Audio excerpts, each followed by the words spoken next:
તો દોસ્તો આપણે બીજું પણ પાઉં આપણે ગરમ કરી લઈએ.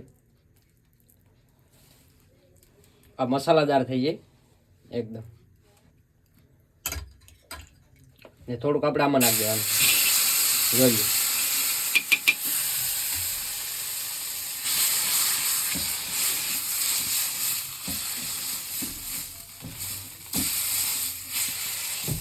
તવી થઈ ગઈ ચોખ્ખી ભાઈ. તો હવે આપણે જમવા બેસી જઈએ. હાલો તો મિત્રો, આજે અમારે બનાવવાનું છે પાઉંભાજી. તો હવે આપણે શાકભાજી સુધારી લઈએ. તો મિત્રો, આ છે આપણે તુવેર દાણા અને વાલોર. પછી આ છે આપણે ફુલાવર. આ છે ટમેટું. પછી આ છે રીંગણું. પછી આ છે બટેકું. અને આ છે આપણે ડુંગળી. તો હવે બાકી હું રહ્યું એ બાફામાં કહી દેજો, તમે નાખી દઈએ અમે. તો હવે આને બાફા મૂકી દઈએ આપણે. તો દોસ્તો, હવે તેલ આપણે મૂકી દીધું છે. તો હવે આપણે બાફા મૂકવાનું છે. તો આપણે બટેકા અને વાલ વટાણા નાખી દીધા છે.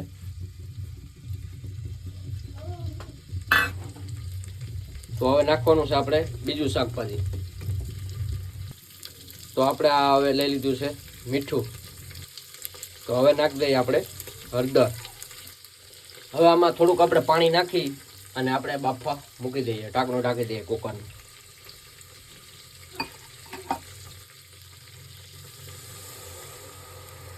શું લેવું આજે? 50 રૂપિયા પાઉં લઈ આવો. પસંદ પાવ આવી જાય? હા તો લેતો. તો દોસ્તો, આપણી સબ્જી બફાઈ ગઈ છે. તો હવે આને આપણે વઘાર મારવાનો છે. તો દોસ્તો, આપણે આને આ રીતથી સૂંદો કરી નાખવાનો છે. આખી ગ્રેવી થઈ જાય, બફાઈ જાય એટલે. જો આ રીતની. તો દોસ્તો, એકદમ મસ્ત ગ્રેવી થઈ ગઈ છે, તમે જોઈ શકો છો. તો દોસ્તો, હવે આપણે તરવાના છે ભૂંગળા. તો આપણે ભૂંગળા નાખી દઈએ. આપણે ભૂંગળા નાખી દીધા છે. હવે એકદમ ભૂંગળા ફૂલી ગયા છે. હવે આ ભૂંગળા આપણે કાઢી લેવાના છે. તો દોસ્તો, હવે આપણે વટાણા ફોડી નાખીએ તેલમાં. આગળ ફળફળારી ફૂટશે એટલે એટલા માટે આને આપણે થોડીક વાર ઢાંકી દઈએ. તો દોસ્તો, આપણે વટાણા ફૂટી ગયા છે ફર્સ્ટ ક્લાસ. તો હવે આપણે કાંદા નાખી દઈએ. પછી આપણે થોડી વાર હલાવી લેવાનું છે. કાંદા આપણે તેલમાં થોડીક વાર સડી જાય પછી આપણે નાખવાનું છે ટમેટું.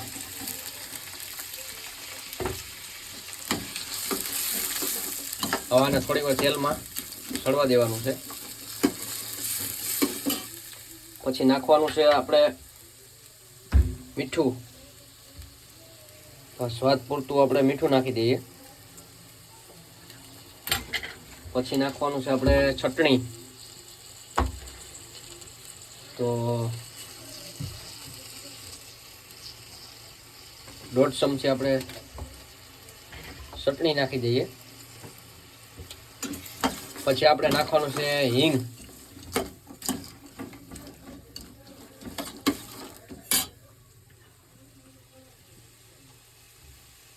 તો 1 ચમચી આપણે હિંગ નાખી દઈએ.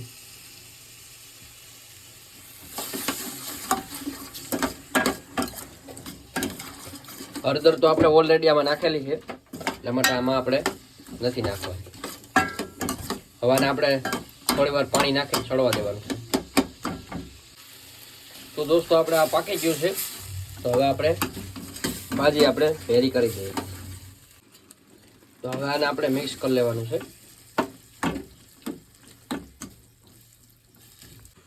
તો દોસ્તો, આપણી ભાજી તૈયાર થઈ ગઈ છે. એકદમ મસ્ત મજાની આપણે દેશી ભાજી બનાવી છે. આપણે બજારમાં હોય એવી નથી બનાવી, કેમ કે બજારમાં આપણે એકદમ લાલ સોર ભાજી હોય છે. લાલ એટલા માટે હોય છે કે કાશ્મીરી ચટણી હોય. કાશ્મીરી ચટણીનું તો બાનું હોય, બાકી હોય એમાં લાડવાનો કલર ખાઈ જશે. બાકી આ જો આ તમે ઘેરે બનાવો એટલે લાલ તમારે બહુ નહીં થાય. ને આપણે છેદ મોરી રાખી છે કે બાળકો પણ ખાઈ શકે. દોસ્તો, હવે થોડાક આ રીતનો આપણે સૂંદો કરી ફ્રેમ ધીરી રાખી અને ઉપરથી નાખી દેવાનું છે આપણે ધાણા.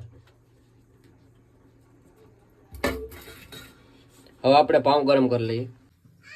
તો દોસ્તો આપણે નવીન પ્રકારના પાઉં ગરમ કરવાના છે. એમાં ભાજી નાખવાની છે આપણે. તો દોસ્તો આપણે આમાં થોડી થોડી ભાજી નાખવાની છે એટલે છોકરાની મજા આવે.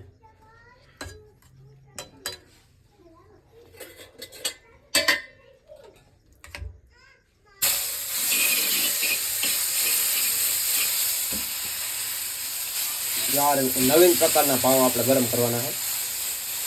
બધા આ રીતના જ ગરમ કરીને ખાવાના છે, એકદમ મસાલાદાર. આપણું પાઉં ગરમ થઈ ગયું છે એકદમ મસ્ત મજાનું. તો હવે આપણે ઉતારી લઈએ. તો દોસ્તો આપણી થાળી તૈયાર થઈ ગઈ છે પાઉંભાજીની. તમે જોઈ શકો છો આ બાજુ ભૂંગળા છે, આ બાજુ પાઉં છે અને આ આપણી ડુંગળી. તો વિડીયો કેવો લાગ્યો લાઈક શેર અને કમેન્ટ કરી દીજો. જય માતાજી, જય હુરાપુરા બાબા.